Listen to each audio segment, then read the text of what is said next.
अब एक voter ID card बनाना काफ़ी आसान है। वोटर आईडी कार्ड बनाने के लिए आपको 3 चीज़ों की ज़रूरत है। पहला एक आइडेंटिटी प्रूफ, दूसरा एड्रेस प्रूफ और एक फ़ोटो, जहां से आप अपने मोबाइल फ़ोन से बहुत ही आसानी से ईज़िली अप्लाई कर सकते हैं। तो आज के इस वीडियो में आपको पूरा प्रोसेस दिखाने वाला हूं कि कैसे आपको डॉक्यूमेंट अपलोड करना है, कैसे सबमिट करना है। तो चलिए शुरू करते हैं। आपको अपना डॉक्यूमेंट को रेडी करके रखना है, जिससे आप वहाँ पे अपलोड करो तो आपको कोई भी दिक्कत ना हो। तो चलिए मैं आपको अपना डॉक्यूमेंट दिखा देता हूँ कि किस तरीके से आपको रखना है। तो यहाँ पे एल्बम पे जाएंगे और आपको एक आधार कार्ड यानी कि एक आइडेंटिटी प्रूफ, आधार कार्ड हो, पैन कार्ड हो, कुछ भी हो, आपको उसका फ़ोटो रख लेना है।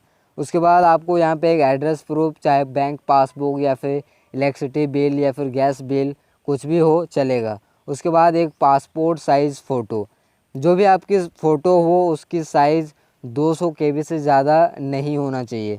जैसे कि यहाँ पे मोर पे जाएंगे, डिटेल पे आपको साइज़ दिख जाएगा। तो इसका 129 KB है, तो ये परफेक्ट साइज़ है। और जो डॉक्यूमेंट है उसका साइज़ 2 MB से ज़्यादा नहीं होना चाहिए। इतना काम आपको करके रखना है। कैसे आपको साइज़ कम करना है वो मैं आपको दिखा देता हूँ। जब आप कैमरे से यहाँ पे फ़ोटो क्लिक करते हैं तो उसकी साइज़ 1 से 2 MB हो जाती है। तो इसके लिए आपको डाउनलोड कर लेना है पिक्सल लैब ऐप, जो कि गूगल प्ले स्टोर पे आपको बिल्कुल फ्री में मिल जाएगा, ठीक है। उसके बाद यहाँ पे मैं आपको दोबारा से दिखा देता हूँ। पिक्सल लैब ऐप में आपको जाना है और यहाँ पे इस टेक्स्ट को सबसे पहले डिलीट करना है। उसके बाद आपको यहाँ पे इस वाले ऑप्शन पे जाना है। यहाँ पे जैसे ही क्लिक करेंगे, स्क्रॉल करेंगे, यहाँ पे फ्रॉम इमेज वाला ऑप्शन आ जाएगा। तो यहाँ पे आपको वो फ़ोटो सेलेक्ट करना है जिसका साइज़ आपको कम करना है, ठीक है। तो सबसे पहले आप जो भी फ़ोटो को क्लिक करेंगे वो आपको यहाँ पे कैमरे में दिखेगा। जैसे कि मैं आपको दिखा देता हूँ फॉर एग्ज़ाम्पल के लिए, यहाँ पे मार्क्स, ठीक है। तो इसका जो साइज़ है वो ऑटोमेटिक इस तरीके से आप क्रॉप करेंगे, जितना ये फ़ोटो है उतना तक रखेंगे। उसके बाद यहाँ पे टिक करेंगे तो ऑटोमेटिक ये जितना फ़ोटो जितना बड़ा होगा वो आ जाएगा। उसके बाद यहाँ पे 3 डॉट पे आप क्लिक करेंगे, यहाँ पे आपको 3 डॉट पे क्लिक करना है। उसके बाद यहाँ पे एक्सपोर्ट इमेज पे आपको क्लिक करना है और यहाँ पे जो डिफ़ॉल्ट वाला ऑप्शन है इस पर आपको क्लिक करना है। और यहाँ पे लो या फिर मीडियम दोनों करके आप देख लेना कि आपकी जो MB की साइज़ है वो कितना आ रहा है। अगर 2 MB से कम हो तो बहुत अच्छा है, ज़्यादा हो रहा है तो लो कर देना, ठीक है। पे आपको टाइप करना है अपने ब्राउज़र में NVSP। उसके बाद इस तरीके से आ जाएगा नेशनल वोटर सर्विस पोर्टल। इस पर सिंपल आपको क्लिक कर देना है। यहाँ पे आपको एक नया ऑप्शन आपको दिखता है वोटर पोर्टल, इस पर आपको क्लिक कर देना है। तो जैसे अब यहाँ पे क्लिक करते हैं तो देखिए इस तरीके से लॉगिन का पेज आ जाएगा। तो यहाँ पे जब आप फर्स्ट टाइम आएंगे तो आपको यहाँ पे लॉगिन करना होगा। तो आपके पास पासवर्ड तो नहीं होगा, इसके लिए आपको क्रिएट एन अकाउंट पे सबसे पहले क्लिक करना है। उसके बाद आपको यहाँ पे ईमेल एड्रेस से या फिर मोबाइल नंबर से डाल के आपको एक नया अकाउंट पासवर्ड सेट कर लेना है। जैसे कि यहाँ पे अपना मोबाइल नंबर आपको डालना है, सिंपल सा जो कोई भी आपका मोबाइल नंबर हो ऐसे डालेंगे। उसके बाद यहाँ पे सेंड OTP पे आपको क्लिक कर देना है। तो आपके मोबाइल में एक OTP आएगा। मेरा ऑलरेडी रजिस्टर्ड है इसीलिए OTP नहीं आ रहा है। आपका रजिस्टर नहीं होगा तो OTP आएगा। OTP डालने के बाद नया पासवर्ड डालने का ऑप्शन आ जाएगा, तो पासवर्ड आप बना लेना, ठीक है। उसके बाद यहाँ पे आप मोबाइल नंबर और पासवर्ड डाल के लॉगिन करना है। तो चलिए हम यहाँ पे लॉगिन करते हैं। यहाँ पे आपको कैप्चा दे देना है। उसके बाद सिंपल आपको लॉगिन पे क्लिक कर देना है। लॉगिन करने के बाद आपको सिंपल सा नीचे अब ऑप्शन दिखेगा लेट्स स्टार्ट।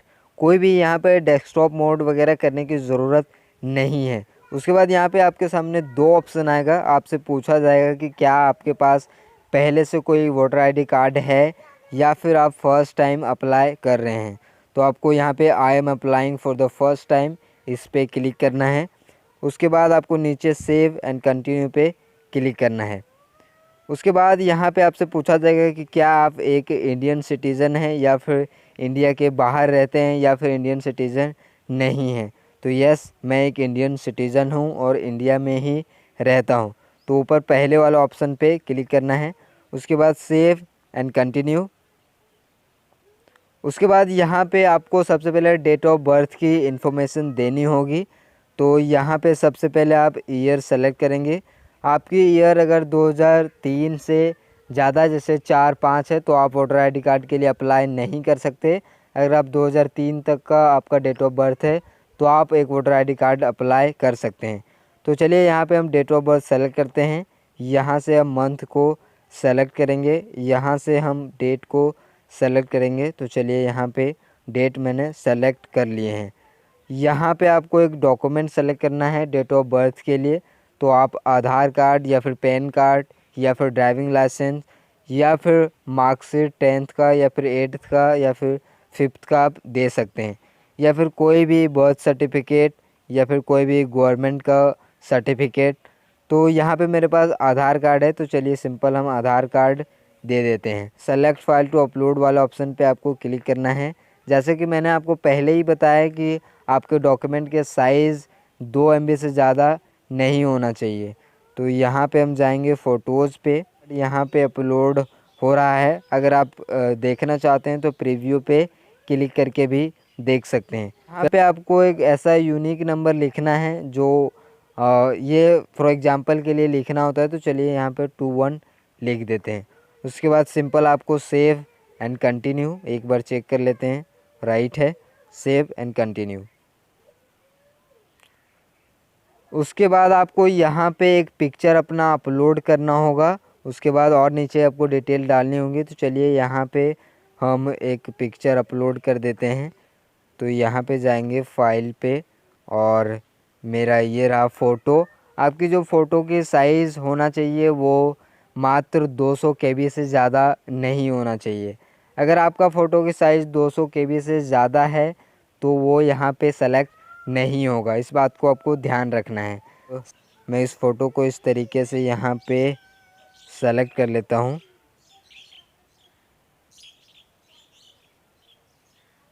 तो देखिए पूरा फ़ोटो सेलेक्ट हो गया है।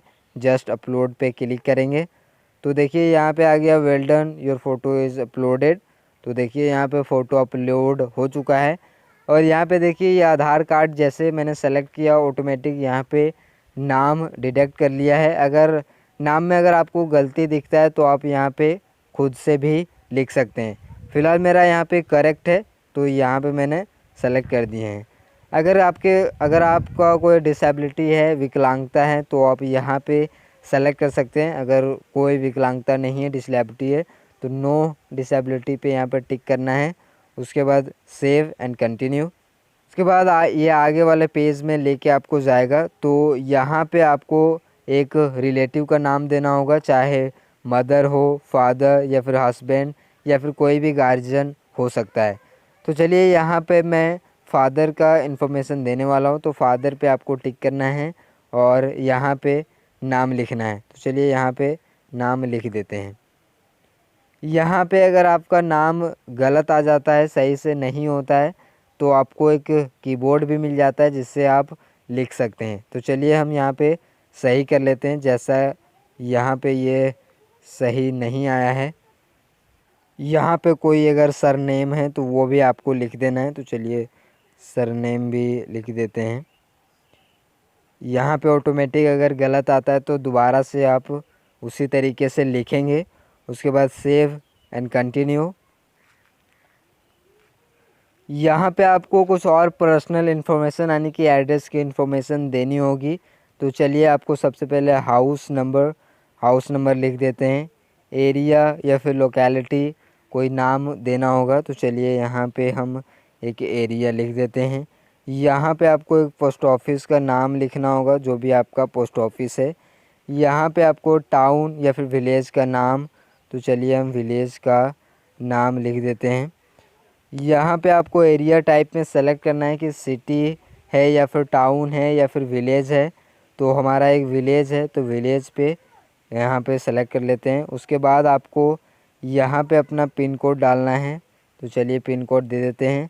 उसके बाद यहाँ पे है इंटर योर विधानसभा मैनुअली, यानी कि जो भी विधानसभा की इन्फॉर्मेशन है वो आपको यहाँ पे डालना है, कॉन्स्टिट्यूएंसी। उसके बाद इस पर आपको क्लिक करना है। नीचे आपको यहाँ पे स्टेट सेलेक्ट कर लेना है, आपका जो भी स्टेट है। उसके बाद यहाँ पे डिस्ट्रिक्ट सेलेक्ट करना है। तो चलिए डिस्ट्रिक्ट भी सेलेक्ट करते हैं। उसके बाद यहाँ पे असेंबली एंड कॉन्स्टिट्यूएंसी पे यहाँ पे दोबारा से कोडरमस यानी कि जो भी आपका ज़िला है वो सेलेक्ट करना है। उसके बाद यहाँ पे आपको एक एड्रेस प्रूफ देना होगा, जैसे कि मैंने आपको पहले ही बताया था।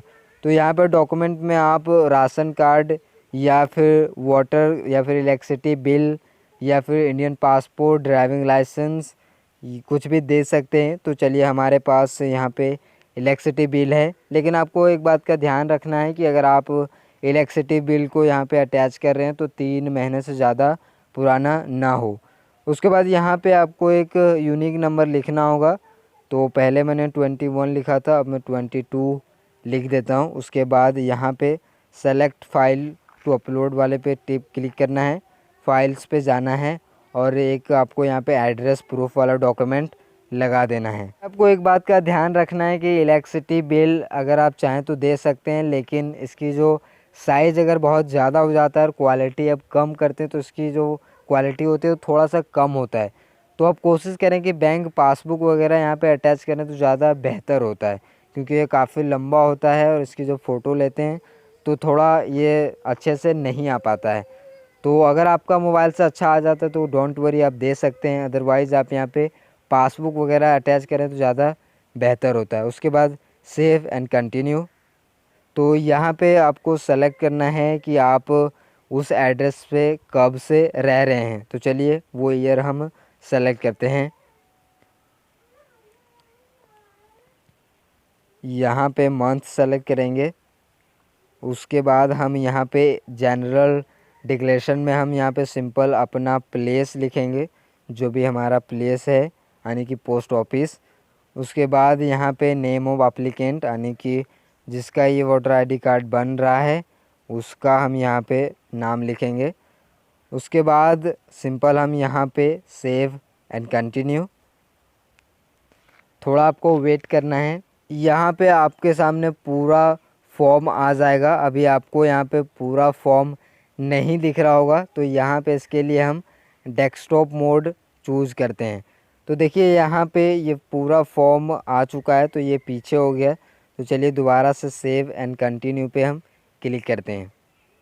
तो देखिए यहाँ पे पूरा फॉर्म यहाँ पे आ चुका है। अगर आपको लगता है कि आपके फॉर्म में कुछ भी गलती है तो आप यहाँ पे दोबारा से एडिट करके उसे सही कर सकते हैं। जैसा कि यहाँ पे एडिट फॉर्म का ऑप्शन है। अगर आपको लगता है कि सब कुछ करेक्ट है तो यहाँ पे आप एक बार अच्छे से सब कुछ चेक कर लें कि बिल्कुल एड्रेस या फिर कोई नाम, फ़ोन नंबर, ईमेल एड्रेस कोई भी यहाँ पे गलती नहीं होना चाहिए। सिर्फ यहाँ पे सबमिट कर देते हो। उसके बाद आपके एप्लीकेशन सबमिट होने के बाद आपके मोबाइल नंबर पे एक एसएमएस आएगा जिसमें आपको एक रेफरेंस नंबर दिया जाएगा, जिससे आप कभी भी अपने एप्लीकेशन को ट्रैक कर सकते हैं। तो यहाँ पे एक ऑप्शन आपको मिल जाएगा इसी पेज में, ट्रैक एप्लीकेशन स्टेटस। इस पर आपको क्लिक करना है और अपना रेफरेंस आईडी को यहाँ पे डालना है, जो कि आपको ईमेल और एसएमएस पे आपको दोनों पे मिल जाएगा आपके फ़ोन नंबर पे। उसके बाद आपको यहाँ पे ट्रैक स्टेटस पे क्लिक करना है और यहाँ पे आप देख सकते हैं कि मेरा जो भी, दोबारा से मैं आपको दिखा देता हूँ। और आप यहाँ पे देख सकते हैं कि मैंने जो भी पहले अप्लाई किया था, यहाँ पे आप देख सकते हैं कि जो मैंने वोटर आईडी कार्ड अप्लाई किया था वो सक्सेसफुली यहाँ पे एक्सेप्ट भी हो गया है और एपिक नंबर भी जनरेट हो गया है। कुछ ही दिनों में आपके घर पे भी आ जाएगा बाय पोस्ट। से आप यहाँ पे रेफरेंस नंबर से आसानी से ट्रैक कर सकते हैं। तो कहीं पे भी आप रख सकते हैं, जिससे आप कभी भी आप यहाँ पे ट्रैक स्टेटस में आके आसानी से ट्रैक कर सकते हैं। इस फॉर्म में एक चीज़ मिसिंग था, वो था एज डिक्लेरेशन फॉर्म। तो एज डिक्लेरेशन फॉर्म आपको तभी सबमिट करना पड़ता है जब आपका एज 21 साल से ज़्यादा होता है। अगर आपका एज 21 साल से कम है तो आपको कोई भी एज डिक्लेरेशन फॉर्म देने की ज़रूरत नहीं होता है। जैसे अब यहाँ पे डेट ऑफ बर्थ सेलेक्ट करते हैं उसी के अकॉर्डिंग आपका यहाँ पे एज डिक्लेरेशन फॉर्म आ जाता है। तो उसमें कुछ खास करने की ज़रूरत नहीं है। सिंपल सा आपको वहाँ पे डाउनलोड का ऑप्शन मिलता है, आप उसे डाउनलोड करेंगे, उसके बाद प्रिंट आउट करेंगे, उसके बाद अपना नाम और सिग्नेचर, उसके बाद आप अपना डिस्ट्रिक्ट लिखेंगे, उसके बाद उसकी फ़ोटो क्लिक करके आप अपलोड कर देंगे। उसके बाद एज डिक्लेरेशन आपका सबमिट हो जाता है। आई होप दोस्तों वीडियो पसंद जरूर आया होगा। अगर वीडियो पसंद आए तो लाइक कर दीजिएगा। अगर आपके मन में कोई भी सवाल या फिर कुछ पूछना चाहते हैं तो नीचे हमें कमेंट करके पूछ सकते हैं। आपसे मिलते हैं नेक्स्ट वीडियो में गाइज। तब तक जय हिंद, जय भारत।